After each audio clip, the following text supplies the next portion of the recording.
Hey, my name is April Rose Gabrielli. And welcome to the FSF Popcast. Welcome to Pop Culture Addicts. Our guest today is April Rose Gabrielli. Now, I'm excited to talk to her because she's a solo artist from the Long Island, New York area who has a song called Do You that is literally racing up the Billboard charts right now. And I do mean literally. It has track shoes on. It's moving fast. You can find her music just about anywhere you listen to music, Apple, Spotify, wherever, however. But once you hear her voice, you're going to understand why her music is gaining such a strong following. So please join us in welcoming April Rose Gabrielli. Welcome. Hey, hi. Yeah, I'm so glad to have you here. I'm excited to have a chance to talk to you. I love talking to musicians. As I was talking about this with you pre-show, I'm not exactly a technical person of music, but I try to consume literally as much music as I possibly can. So first off, congrats on the success that Do You is having. That's kind of amazing. It's leaving a fire trail behind it as it races up the charts, isn't it? Thank you. Yeah, it's really funny because I was just so grateful to have produced a song, written a song with, some of the best people I know. And just to put it out was exciting in itself. So the fact that other people found it good enough to be on radio and chart and, have so much interest in it, that's a great feeling because I was just excited to put it out and kind of with no expectations, having been in other projects before and played for other bands and known the ins and outs. It's always good to kind of like not set your expectations too high on what might come next because, music is a very volatile profession and industry. So I was just thrilled. I'm thrilled still that got that kind of reaction. Yeah, you should be. Yeah. So tell us, so for those who aren't familiar with the song, tell them a little bit about the song, what its inspiration is, how it came about. So at its core, Do You with a question mark is at its root, it's a love song. Just oh my God, I just realized I love you so much love song. And I'm dying to scream it out to the world. But then there's that other side of me that's always like, I can't tell anyone though. I can't let anybody know how I really feel because, I tend to love to live in the fantasy of what could be much more than, really accepting reality sometimes. And, the truth hurts a lot and it stings, especially when it has to do with love. So Do You is sort of about that. And I've noticed the phrase kind of like in popular culture or speech kind of, hey, just do your own thing. Right. But it can also be used as a question to like, do you know how I feel? But don't worry about it, just do your own thing. So it's sort of like I used that wordplay to kind of lead the whole song through a story of me trying to figure out if I should tell this person I love them. Will it work out? Is it worth it? And then, yeah, that's pretty much what it is. That's how I can describe it today, at least. No, I think that's a good description. I like it. Yeah. Yeah, me too. That's cool. I like the wordplay. Wordplay is always my favorite. Thank you. Yeah, I like poetry a lot, so I'm always amazed by what poets can do. So I try to, and other older artists, like Patti Smith's like a poet first. Led Zeppelin, very poetic. Queen, extremely poetic. I feel like I'm really watching a movie or listening to a story or something rather than a song at times. So I like to do that too. Yeah. Nice. So, and it seems a lot of the time when we hear singer-songwriter, a lot of people imagine somebody with an acoustic guitar. Like that's the first thing that comes to mind. But you're very different in that aspect that you primarily play piano. And that red Casio is amazing. That is so Thank you. Yeah, thank you. It's right next to me, actually. She's the best. And the people at Casio are fantastic to me. They're fantastic musical products and they're fantastic to me. So, yeah, I'm very proud to play that and support that at all my shows. But yeah, I'm a piano player. And when did you start playing piano? I think when I was around 4 years old, but I'm pretty much self-taught / my mother pretty much taught me how to play the piano. So I don't really have any formal training. So it just kind of grew with you then? Yeah, I don't know. I just kept going. I was lucky that there was always an instrument, like a piano in my house growing up, because since my mom played. So I just always, I don't know, I was just always intrigued by it. And I just, as I grew up, I just always kept sitting down and playing around. And at the age of 12, I started writing words and things and then kind of putting everything together. You know, it's funny. It was actually, I was in my early 20s when I realized that not everybody grew up with a piano in their house. Like, Yeah, right. that wasn't normal in every house. No, Nope, I know. didn't. Yeah, when we were talking pre-show about like apologizing to our parents about either the way, you know, we were or how our kids are or whatever, I have those oh my gosh moments because I realize, oh my God, my mom introduced me to the coolest music. Oh my God, my mom's a songwriter. Oh my God, my dad is brilliant and so well read. Like all of these things, or oh my God, I had a home cooked meal every night. Right. Like all of these incredible luxuries that I can't even, like they shaped me, and, our upbringing obviously shapes us a lot, but all of these blessings, you don't even realize that they truly are blessings until and then how many times as an adult is it the right 4:30 and you're like, wait, I have to figure out what to feed. Wait, I'm the person who's supposed to make dinner tonight. Yeah, I always joke with my partner, I'm like, we're the adults here. Like, that's frightening. I know. Who thought that was a good idea? Yeah, like who put me in charge? Not me. So, yeah. I've told my husband a couple of times I need an adult. He's like, you are the adult. I'm like, yeah. I need somebody adultier, please. Like, yeah. If I'm the adult, we are all in trouble. Right. Yeah. Right. 100%. If Tim's the adult, we're screwed. I believe in you, Tim. You probably shouldn't. I'm 6'3" and 12. So, I understand that. I think it's best not to really ever grow up in some ways, keeps you fresh, but totally understandable. Yeah.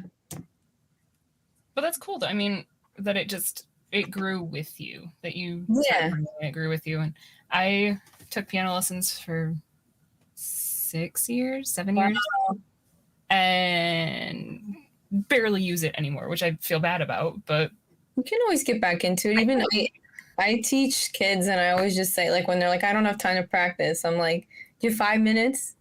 Like 5 minutes, just do a couple scales, play around, just time yourself. When the timer goes off, just get up. Yeah, all good, Timers, overrated. Anyway, Tim's like, discipline sounds boring. Right? Tim's like, I don't know how to play piano. I don't know how to play any instrument. Yeah. I can sing to potato products, and that's about it. That's right. Hell of a shower singer. Yeah. And steering wheel drummer, I'm your guy. And all right. Award-winning chair dancer. Oh, well, yeah. It's when I stand up, you got to move the legs. That's when it becomes a problem. Right. I understand that. I'm seeing your shirt, Tim. I will message you the shirt idea later. All right. Sounds good. So, April, I also noticed in doing my research, we don't like to call it stalking on this show or any of the shows that we do because that just sounds weird. We like to call it research, the lovely light bow of research. Yes. But I noticed that you were with a band called Rose Monarch for a while. Yeah. And you were the lead vocalist for that band. You wrote songs with them and other things. And now I'm sure I'm asking you to compare apples and oranges. Okay. I realize that these are two violently different entities because of how the structure of things. But for you personally, what's the difference being a solo artist instead of being the lead vocalist for a collective group? Both of them have their challenges and awesome points. So with the Rose Monarch, that was the first band that I was really in. Those same 4 guys. One of them's also my brother. So, it felt really like a family affair, and, we still talk every day and work together on certain little things. But being in a collective was a huge learning experience for me. I think it actually prepared me for all of the different challenges and musical journeys I'd go on as a solo artist, and inspired me to continue to actually do this for a living. The first band I went on tour with, and it was such a blast. It was those guys, so I was like, I never want this to end. I want to do this more. But, personally, like I said, it has its ups and downs because, with 5 people who you get an equal share of the project, you need to really truly consider everybody's opinion. And we're in a group of 5 leaders for the most part, which is great because you have some really incredible artists all contributing to one massive thing. Sure. I find as a solo artist, things get done a little bit quicker because less decisions have to be made. And, we're just producing everything right here. and Nice. it's mostly a laptop project. We have some real instruments, but mostly it's like a laptop project. And that makes it a little easier, but I love the camaraderie of being in a band. And I still play with a band with this project as well. It's just a little smaller. But yeah, both are fun. I just love playing music. I still play keys for a band called KULICK. Yeah. Also write for. So like, I just like, if you want me to just like go up on stage and like do this in the band, like I'll do it. Like, I just love being a band, you know? So any sort of band musical situation, I love to just be involved with. I love the dynamic of it all. All right. That's cool. Yeah. I like that. Yeah. I would imagine, you know, never having been in a band, but I would imagine that there would be some areas where, like you said, things would move a little faster being a solo artist, because, you know, there's the democracy of a band where everybody gets a vote, everybody has a say. How are we going to do this? How are we going to proceed? Whereas a solo artist, this is what I would like to do. This is how I want to do it. This is how I'd like to proceed. So I can see how that might make it a little easier, but I also see the other side where, you know, the camaraderie of being able to share that a little more with the group could be appealing as well. Absolutely. So. And the funny thing is too, as I'm saying this, I realize like I have so many with a band, like we were all self-managed. We were doing it all ourselves.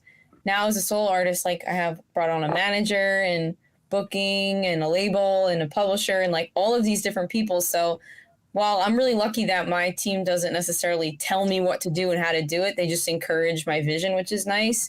But I mean, I definitely do have a lot more people to talk to about my things now. But it's not exactly the same. But I get a lot of encouragement and support of my ideas. So I see them come into fruition a little bit more quickly. But again, it's just, you know, one vision you really have to keep into account. So it's a little different. But so last year you got a publishing deal and a record contract as a solo artist. And yeah. Things are difficult for musicians these days with live shows being limited and music sales what they are because of streaming, although vinyl is making a notable resurgence, which is just awesome. That's good, yeah. So how are you and your team adapting to the newer ways of doing things so that everyone benefits and you can keep doing what you love, especially getting to perform live again? Well, I mean, the focus, I believe, with my team is we're just really focusing on making the product good, because if the music is good, it'll have longevity. You know, not necessarily adapting. There's a lot of trendy things to do right now, but as we all know, trends die. Although bell bottoms are making a comeback, but that's a good one. But anyway, most of the trends die. I've never been a fan of skinny jeans. Oh my God. So like a lot of different trends die. I see a lot of, in my opinion, I see a lot of artists doing a lot of things that I just don't feel like is going to contribute to their craft or their longevity as an artist. So I'm just trying to focus on continuing learning to be a good musician and a good artist and a good writer and vocalist, and continue to grow that. And we sort of jump into whatever we need to. So on the publishing side, I've been trying to work to get different syncs, which is basically having music placed into films or commercials. I got a sync with a movie that got premiered in Tribeca Film Festival. So that was cool. The song was written for it, and that was a great first experience for me. So on the publishing side, that's a sort of a way to, you know, have an income there. And then live shows have been great. I'm trying to be a little bit more sparing of where I play and when I play, obviously for health reasons, and, you know, just so enough people come out where the show is profitable and, you know, just a smart call. And it's more fun, you know, people see you a little less. They're more excited to see you next time. Right. That makes sense. Yeah. And then as far as music marketing, it's funny. A lot of people, even myself, I mean, tend to gravitate towards streaming as the main way to be an artist in those numbers, but it's one of the least profitable ways to be an artist. So while I definitely keep my streaming numbers and I take it into account and I keep focused on, you know, growing that channel, I also try to, you know, we did radio and that really worked. Like it was really well received in the radio world and people are hearing it there. And it's a great accolade. Like the Billboard charts have been around forever, you know, so longer than anything else that's been around now. So I just history tends to repeat itself and a lot of different things. Like whereas like 10, 15 years ago, it'd be a big deal to be at the top of the iTunes charts. Now it's, global Spotify charts. I got editorial playlists from Spotify. You know, there's these different sort of channels. But like, I'm happy that we kind of went a traditional route in the terms of getting this song an accolade like Billboard, you know, getting that sort of up there. So we're going to try to start there and see how it grows. But yeah, I'm trying to work on organic growth as well and keeping that a priority. So long story short, I'm sorry, I don't land the plane very well most of the times. It's all right. Long story short, like keeping it authentic and then, you know, just following what makes sense for me. Yeah. No, it's fine. And frankly, we don't care how you land the plane. We like long stories, so we're good. Okay. I really talk too much. I get that's okay. That's okay. We tell guests all the time, you know what? Long stories are good stories because there's usually a little bit more information, a little more detail in there. And right. it's a more rounded explanation or you know, view for us from the outside looking in as to how this thing or that thing is actually functioning or working. Absolutely. That's good. Thanks. Yeah. So don't feel like you got to cut it short for us. Thanks. Secondly, though, you mentioned in your answer there the movie that was for the Tribeca Film Fest. That was Tameless, correct? The song I was written for is called Tameless, and the movie is called Not the Science Type. It's a docuseries about 4 women. It focuses on 4 women in STEM fields. It's really cool. It's a really cool concept, nice. Really cool movie. Yeah, I was very happy to be part of that. I have not seen the movie, but I did listen to the song quite a few times, and I'll be honest with you, out of all your songs that I heard, that's actually my favorite. Really? Yeah. Do You is very good. Don't take any slight towards that, but I to know what people lean towards because that helps me. I really enjoy Tameless. Just it's got some really neat rise and fall to it, and the way your voice carries, and to me it just kind of caught me differently, and I was like, that one I may have listened to on repeat a couple of times. So if you got a couple extra pennies from iTunes, thank you. That might be from what that is. But no, that's awesome. Yeah. I'm happy to hear it. And that song strikes a chord a lot with like any younger fans that I have. They love Tameless. So I mean, and older, whoever. Like it's really interesting to see who gravitates towards what. Like I loved writing that song because I have my roots in musical theater and theatrics. Like I said, I think pre-show I'm pretty dramatic. But naturally, I like gravitate towards writing, more theatrical, intriguing, sort of not leaning on pop as much type songs. Like I love those different chord progressions that I threw into that. The pre-chorus of Tameless, that was one of the first parts that I wrote. It just came really naturally to me. So no, I love Tameless. I love it. It's not like whatever else it's not like a lot of what else I put out, but I write a lot more songs like that than I put out. So it is nice to get the positive feedback on something I'm not innately like, yeah, let's put that out, so that's good. Excellent. Yeah. Thank you.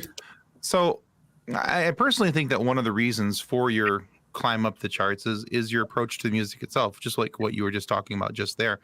The industry, in my opinion, has been turning out a lot of plastic copycat. It's the same thing over and over and over again, where they get 1 or 2 songs and then that person becomes a face in the crowd because there's nothing that distinguishes themselves from anything else. But even a cursory pass through of your music kind of shows that how different it is. It's refreshing to me. It's well written. It's arranged nicely. There's strong vocals. And hold on, kids, as she already mentioned, she plays instruments. So she's not just get out of this world, right? Exactly. It's something different. Originally, I didn't have a question here. I just wanted to point out how refreshing it was to actually talk to an actual musician. I appreciate it. Thank you. But in getting to it, I actually found a question. Okay. So thinking about this and how you're making headway in the music industry, you mentioned a couple names earlier that had some impact on you, but I'd like to know who are your true musical influences and really kind of got you about, to be the person that we're talking to today. Well, I would have to say my very first musical influence has to be my mom because she taught me all the chords to her songs, and they're pretty much all minor chords. Like I said, drama is like a biological thing over here. But so she definitely shaped the way that I look at songs and the way that I actually write songs. So her. But as far as people that other people might know, I love Pink. as a vocalist, and I think all around she's just a well-rounded. She's one of the, I think, probably the best living live performer ever. I mean, she's like an acrobat. She's incredible. Got an amazing voice. I mean, the voice is just like great. Of course, she has a great voice, and then she does everything on top of that. She could just sit there and sing, you know. Sure. She doesn't really have to do anything more, but she does, and she always gives like 112%. Like, so I love that about her. I love Florence and the Machine. Kind of her similar. Ooh, nice.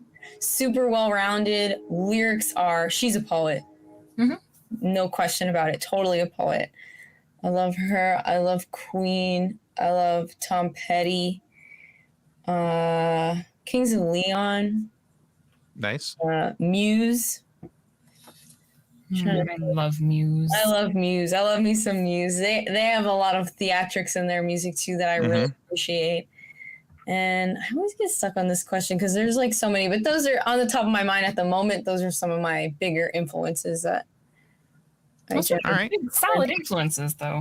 They're awesome. Just I like big stuff. Like where I can't, it's so crazy I can't get out of my head. Like big in any way, you know, whether it's the lyrics, the sound, the use of instruments, the use of production. Yeah. So your path has taken you some interesting places. And looking at the Billboard charts recently, your name is showing up next to names like The Weeknd and Shawn Mendes and Elton John and Taylor Swift. So do you ever look at those lists and start to question if this is all real, if this is really where your life is? Yeah, I'm like still convinced it's all photoshopped and my manager's just trying to make me feel better or something. It's so silly. Like I can't the thing is too, like I've always, no matter what I've done, I always felt like I was on the outside of everything. Like I always just felt like such an outsider. Like I was never in the cool kids club. You know what I mean? Which right there with you. It's all an illusion anyway. Like the cool kids club is wherever you're at. But like, I this is like the closest I felt to being like, wow, like, oh, that's cool. Like other people are willing to play my music and it's validating. And, you know, other than obviously like live shows are great and validating, you know, when they're good, but like when there's people there. But, you know, being up on a chart or getting that kind of recognition from radio and support from radio is really cool and definitely surreal. I've definitely reached like a great goal, and this has been a time period that I will not soon forget. I will always cherish this beginning. See, and I can understand that to this teeny tiny little extent. Our podcast got to go to a small Comic-Con in Monroe, Michigan, last weekend. And we were doing panels. Like I had never been to a Comic-Con before, and suddenly I'm doing panels and there's people coming to the panel room to listen to me talk about things. And then it was I got to meet Darren McCarty, the former Red Wings hockey player. Cool. And talk to him. And I'm like, this is weird. It's weird, especially when you're a creative person or you're somebody who's making their own thing, like an entrepreneur, like to actually see these visions, because we work on this for years, not only physically, but internally to, you know, go after these dreams or these goals that we have. And then to actually be in that moment. First of all, the moments always are so short, it feels, after all of that build up. And then, it's crazy because then you have that moment of like, where do I go from here? Am I satisfied? What's next? Because I've only noticed in my life. What's next? Yeah, in my life, it's like I get to that big thing and I'm like, okay, let's get bigger here. Like, how can we build on this?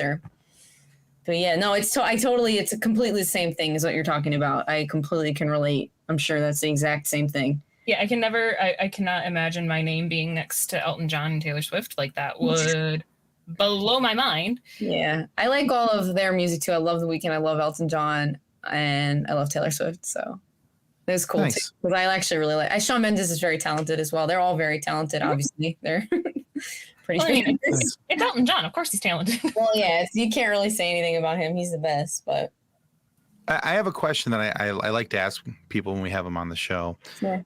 I like to know about people's backgrounds and where they kind of came from. And you kind of alluded this to a little bit about with your mom and, you know, the piano in the house and the way things happen.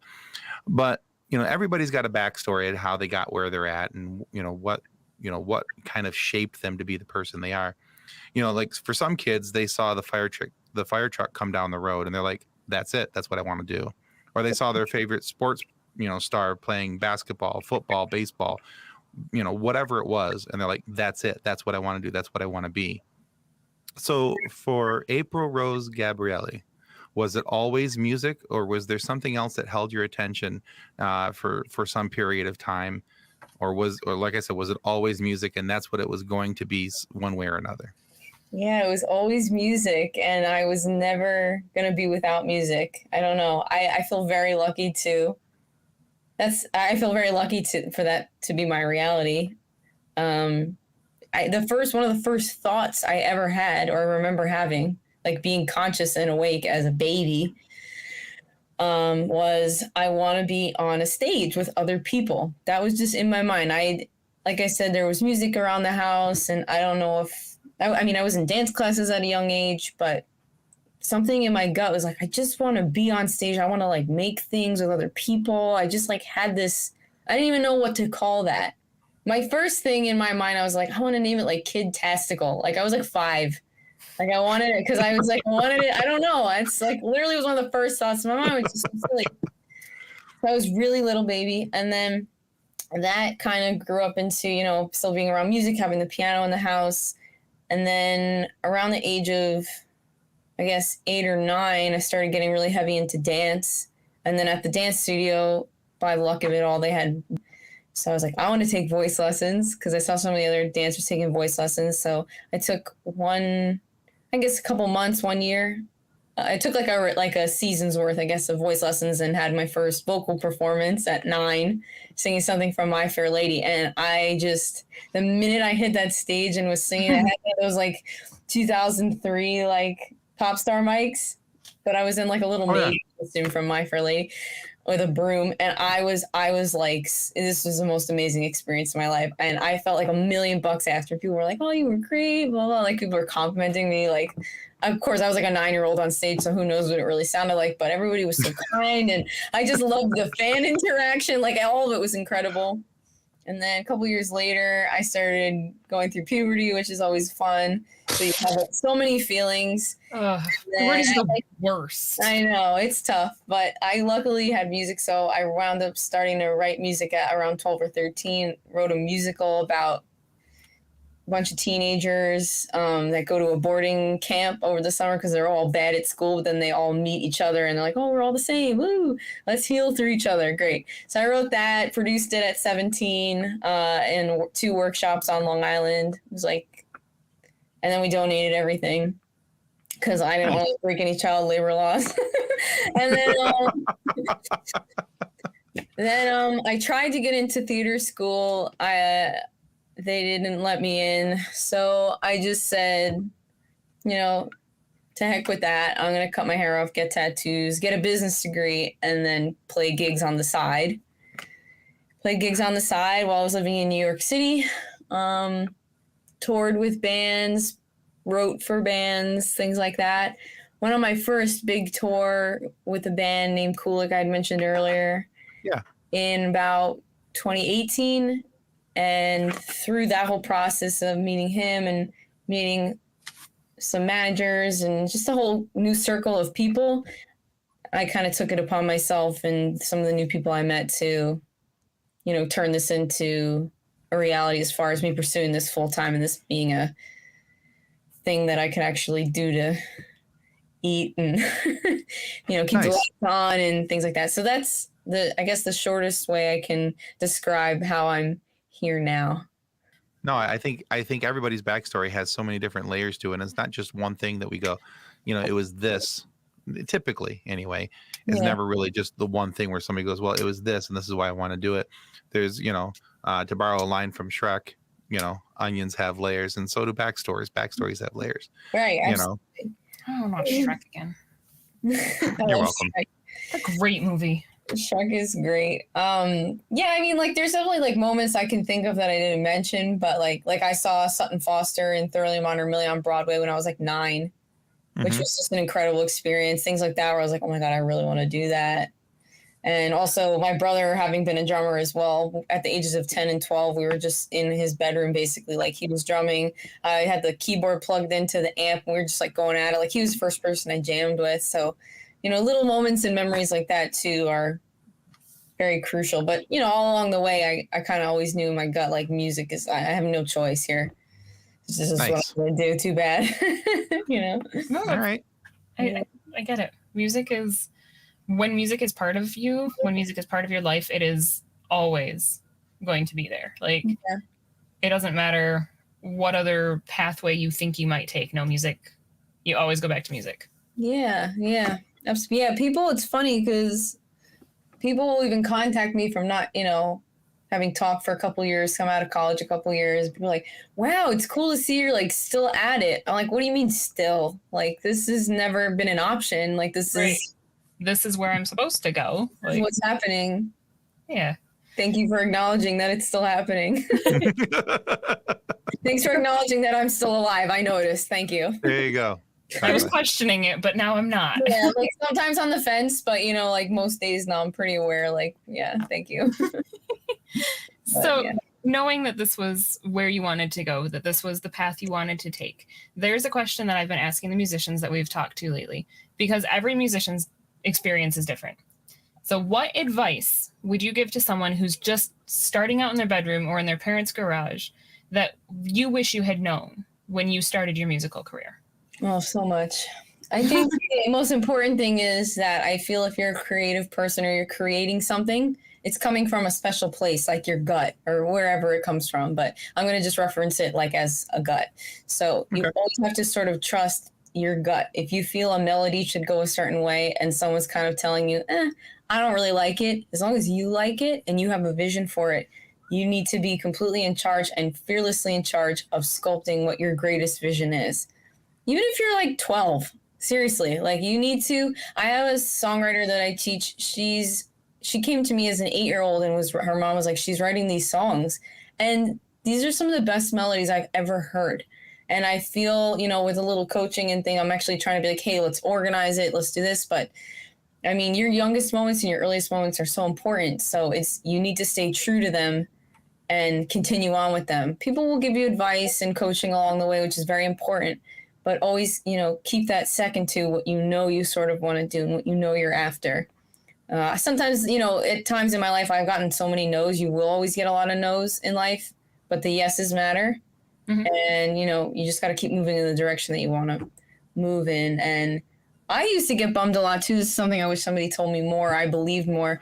A lot of people used to criticize me because I wasn't technically trained, especially on piano, or I couldn't read music, or, I wasn't able to see every Broadway show like all these other I don't know where these people came from, but I always used to get bullied for things like that. Like when I was in theater camp or around other young musicians, and it was like, at the end of the day, it's like, if I'm not past where those people are, I'm right up with them. So it doesn't matter. Like, you don't need to have money. You don't even need to have talent. You just got to keep following this passion and this fire within you, because it's there for a reason. And so you need to let it do its thing. But not so much matters. Less matters than you think. It's just you. Nice. Yeah. Great advice. At all. Just do you, baby. That's solid advice. The staying true to yourself is that's hard, though. You have to. And it's so much easier said than done. But the people that I know that have succeeded and done very well for themselves, they have not let anyone tell them or push them down in any sort of way. So I wish I did more of that. Yeah. April, it has been fantastic talking to you today. Thank you. We are so appreciative that you were willing to be on the show. But we want to make sure that we link your socials, your website, everything, so that our viewers and our listeners can find you. So where can they find you?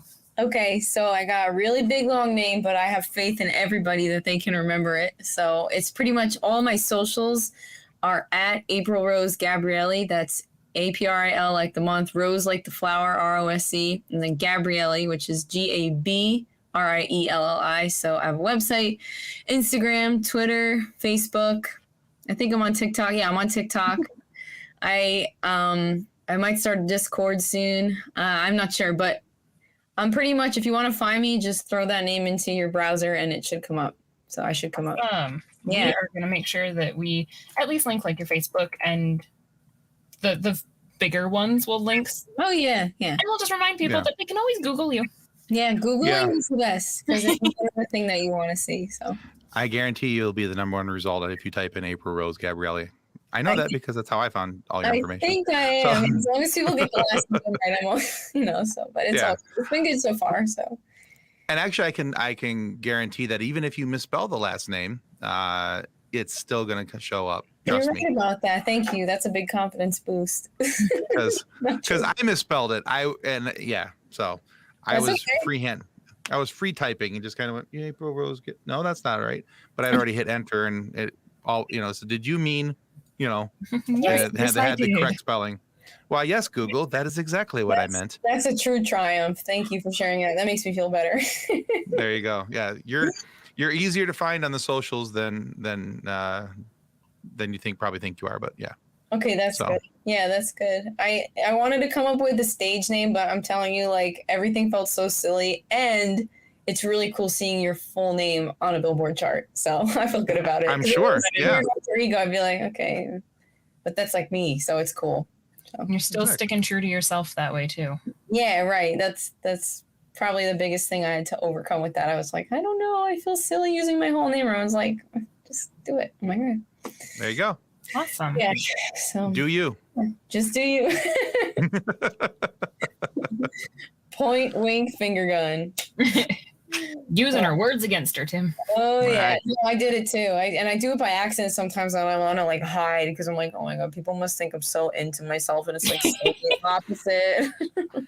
I'm just a 3-time dad joke abuser, so if I get a chance to do something silly or say something silly, it's probably going to happen. So. Yeah, you're just silly. You're just a silly person. It's better than being like rude and emotionless. So I'm cool. True. Yeah. That is super true. Yeah. So, all right. So we want to remind everybody that subscribing is going to be the single most important thing that you can do to help us here on Pop Culture Addicts and get more amazing guests like April Rose Gabrielli and have these great conversations and be able to share some laughs with. So please subscribe. It's going to help us more than you'll ever know. And please go check her out on all her socials. Type in April Rose Gabrielli. Don't worry about the spelling. You're going to find her anyway. And make sure that you follow, you listen, because she's got some great stuff already out, and based on what we've already seen, we can be sure that there's more to come, and I'm looking forward to that as well. So, and remember, kids, pop culture, it's all around you. It influences every part of our lives, all we do, even the t-shirt I put on today. So be sure to come back next week. We're going to have your fix waiting for you right here on Pop Culture Addicts. Thank you again, April. Of course, anytime. Thanks, everyone. Thanks for listening. Bye, guys. On behalf of the rest of the hosts of the FSF Popcast, we want to thank you for listening to this episode. If you'd like to be a guest on a future episode, please contact us by means of Twitter or Instagram using the handle @FSFPopcast, or go to www.fsfpopcast.com and click on the Contact Me link. Thanks again, and hope you enjoyed the episode.